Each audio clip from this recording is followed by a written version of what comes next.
ఇప్పటికీ సింగరేణిని నాశనం చేసినారు. అది సరిపోలేదని చెప్పి ఉన్నది కూడా నాశనం చేయడానికి రెడీ అయినారు. మన కేంద్ర గనుల శాఖ ఇండియా వైడ్ వేలానికి 80 గనులుంటే అందులో మన సింగరేణిలో శ్రావణపల్లి, ప్రకాశం ఖని, ఓపెన్ కాస్ట్ 2, ఇల్లెందు కోయగూడెంలో ఓపెన్ కాస్ట్ 3 ఇప్పటికీ సింగరేణిని నాశనం చేసినారు. అది సరిపోలేదని చెప్పి ఉన్నది కూడా నాశనం చేయడానికి రెడీ అయినారు. మా గతంలో ఎలక్షన్స్ అప్పుడు కూడా ప్రజలందరినీ వేడుకొని ఒకటి గుర్తు చేయడం జరిగింది. బీజేపీ ప్రభుత్వం వస్తే గాని ఖచ్చితంగా ఉన్న ప్రభుత్వ సంస్థలను కూడా మూసివేసి ప్రైవేటైజేషన్ చేసి ఉన్న ఉద్యోగాలను కూడా పీకివేస్తారని చెప్పి చాలా మందికి చెప్పడం జరిగింది. బీఆర్ఎస్ ప్రభుత్వం కూడా ఉన్న గనులను అరబిందో ఫార్మా కంపెనీ లాంటి వారికి ఆక్షన్ ద్వారా ప్రైవేటైజేషన్ చేసినారు. ఇప్పుడు అదే విధంగా బీజేపీ ప్రభుత్వం దేశవ్యాప్తంగా మన ఉన్న గనులను కూడా ప్రభుత్వ సంస్థలు కాకుండా ప్రైవేట్ సంస్థలు కూడా ఈ ఆక్షన్ లో పాల్గొనేటట్టు ఒక కొత్త రూల్ తీసుకొచ్చింది. ఇప్పుడు రాబోయే కాలంలో సింగరేణి కష్టాల్లో ఉంటుందని చెప్పి మనం అందరం చూస్తున్నాము. దీని వ్యతిరేకంగా కష్టపడి మన ప్రభుత్వము, కాంగ్రెస్ పార్టీ మనం అందరం కలిసి పోరాడి మరి మన ఉద్యోగాలు కాపాడుకునే బాధ్యత మాది. ఖచ్చితంగా కాపాడుకునేటట్టు చర్యలు తీసుకుంటామని చెప్పి ఈ సందర్భంగా మీ అందరికి ఒకసారి తెలియజేస్తున్నాను.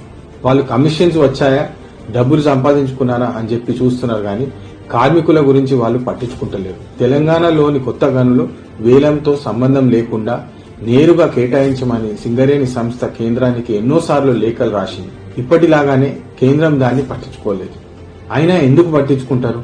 సింగరేణి ఏమైపోతే వాళ్ళకేంటి, అందులో పనిచేస్తున్న కార్మికులు ఏమైపోతే వాళ్ళకేంటి అని చెప్పి బీజేపీ పార్టీ ప్రవర్తిస్తుంది. ఇప్పటి వరకు సింగరేణి సంస్థ గనుల కోసము బహిరంగ వేలంలో పాల్గొన్న సందర్భాలు అసలు లేవు.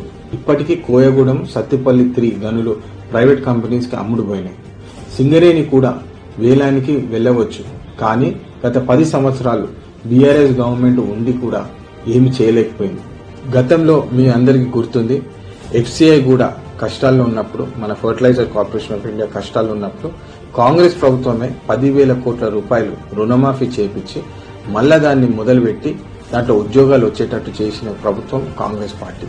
ఇది ఎందుకు గుర్తు చేస్తున్నానంటే ప్రభుత్వ సంస్థలు నడుస్తేనే మన ప్రాంతానికి చెందిన ఉద్యోగాలు వస్తాయని చెప్పి బీజేపీ పార్టీ వచ్చినప్పటి నుంచి గత 10 సంవత్సరాల్లో ఎన్నో ప్రభుత్వ సంస్థలని ప్రైవేటైజ్ చేసింది. ఇప్పుడు వాళ్ళ దృష్టి మన కోల్ మైన్స్ మీద పడ్డది.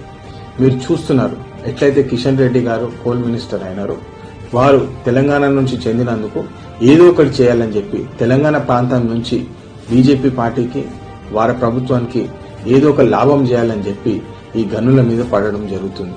దీన్ని అడ్డుకోవాలి, ఎట్టి పరిస్థితుల్లో ఉద్యోగాలు పోకుండా రక్షించుకోవాలని చెప్పి మా బాధ్యత. ప్రైవేటైజేషన్ చేస్తే ఫస్ట్ వాళ్ళు పడేది ఉద్యోగాల మీదనే.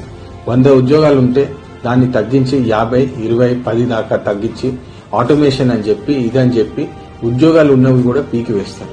మన ప్రజల ఉద్యోగాలు కాపాడుకునే ఉద్దేశంతో ఖచ్చితంగా పోరాడి మరి తీరుతామని చెప్పి ఈ సందర్భంగా మీ అందరికి తెలియజేస్తున్నాను. ప్రైవేట్ కంపెనీస్ కి ప్రభుత్వ సంస్థలకి ఉన్న పెద్ద తేడా ఏంటంటే ప్రైవేట్ సంస్థలు కేవలం వాళ్ళ లాభాల కోసమే పనిచేస్తాయి.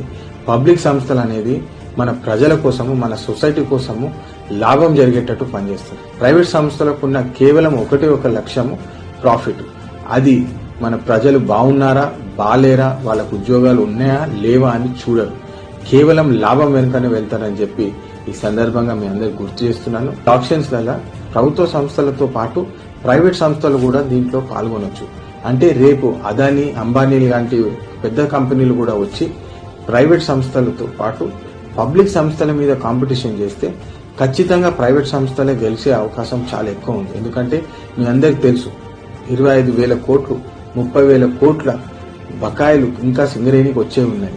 ఇట్లాంటి బకాయిలు పెట్టుకుని కొత్త గనుల కోసము ఆక్షన్ లో పాల్గొనాలంటే చాలా కష్టమైన సిచ్యువేషన్. గనులు ప్రైవేటైజేషన్ చేయడం వల్ల పని చేసే టైం పెరుగుతుంది.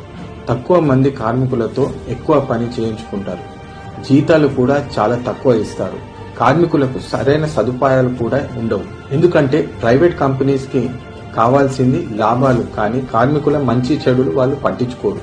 వేలంలో శ్రావణపల్లితో పాటు మిగిలిన 2 గనులు కూడా చేజారిపోతే కార్మికుల కష్టాలు మొదలైతాయి. సెంట్రల్ గవర్నమెంట్ ఇకనైనా కార్మికుల గురించి ఆలోచించాలి. సింగరేణి గనులు ప్రైవేటైజేషన్ ఆపాలి. ఏదేమైనా సరే కార్మికుల అండదండగా మేము ఎల్లప్పుడూ ఉంటాము. జై హింద్.